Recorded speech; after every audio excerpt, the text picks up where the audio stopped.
Hey guys, welcome back to Hendrickson Family Farm. I told you in the previous video that we did get a surprise for you guys, and here one of them is. He's just a little Jersey bull calf, and the other one is laying down right here. It is also a Jersey bull calf. I've told you guys in the past I live right beside a dairy, and my neighbor called me on Friday and he said that he had a couple of calves for us to come pick up. So we went and picked up two of them. In the coming weeks we will have to get those, because they are bull calves, we will have to band them and make them steers. We don't want to do that right away, just moving them up here.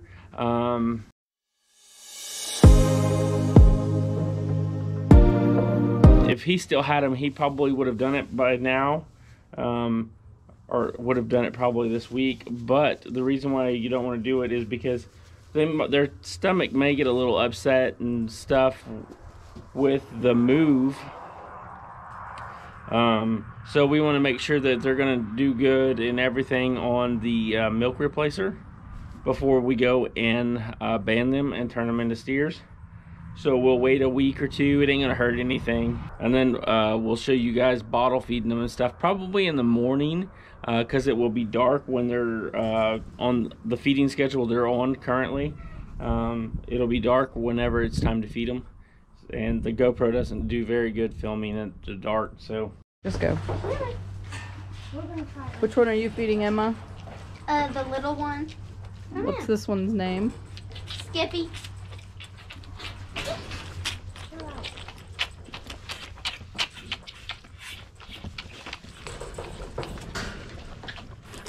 Dogs.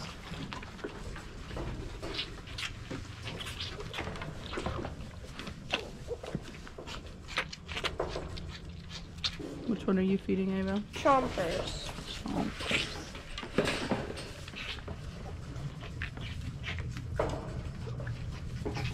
Come on, buddy.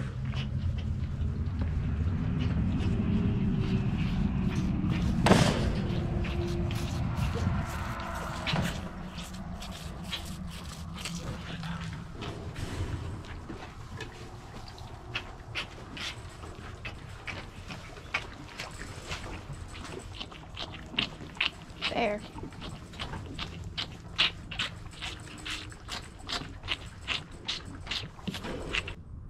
we will do feeding in the morning for you guys, so you can see how we do it.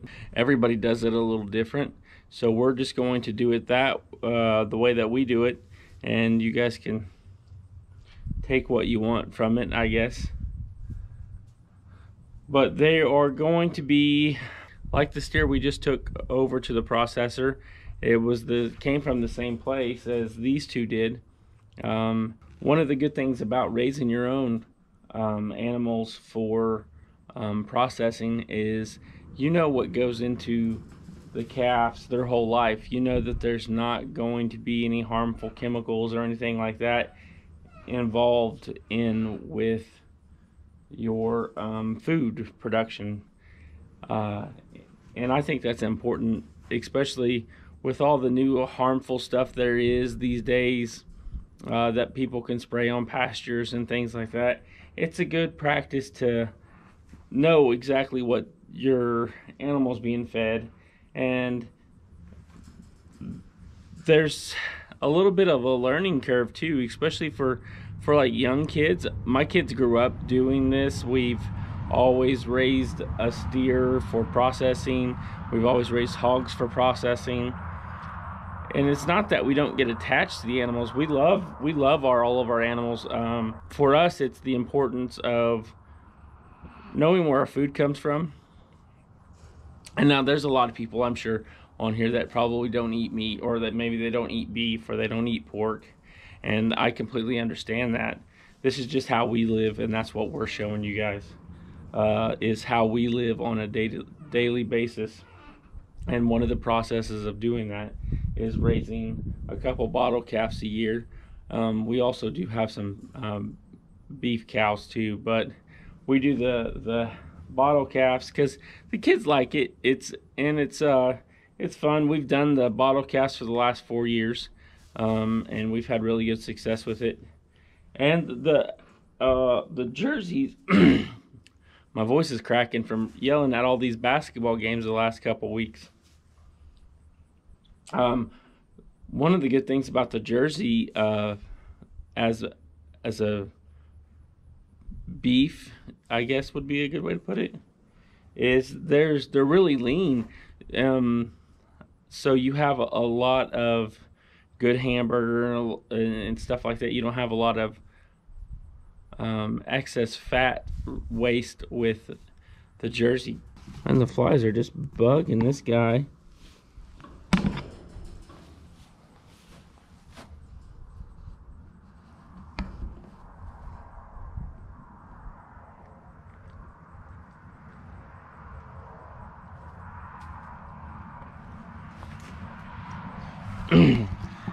And there may be some questions of why we don't have them together.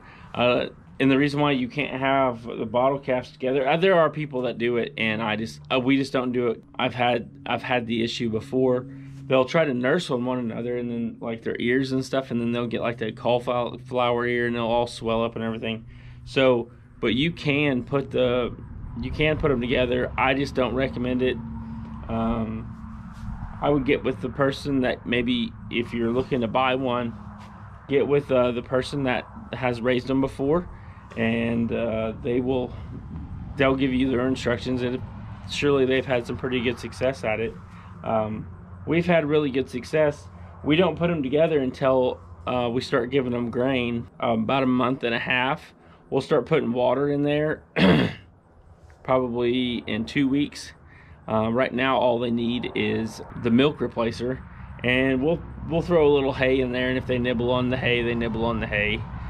That won't hurt them, because when they are on their mom, they do nibble on grass and stuff when they're out in the pastures and stuff.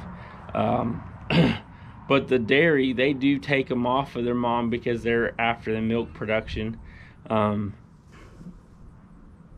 They keep and they raise quite a few of them. They keep all of their heifers, all of their bull calves, all of their bull calves.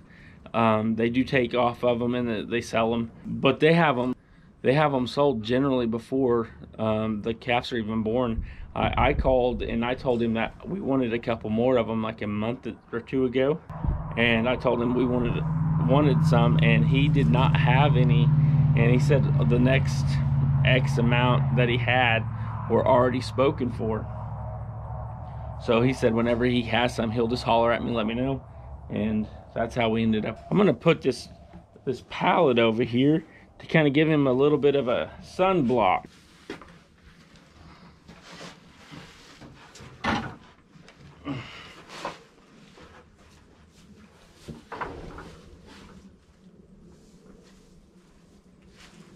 He still does have some sun over here in that area if he wants to go lay in the sun, but he's panting pretty good.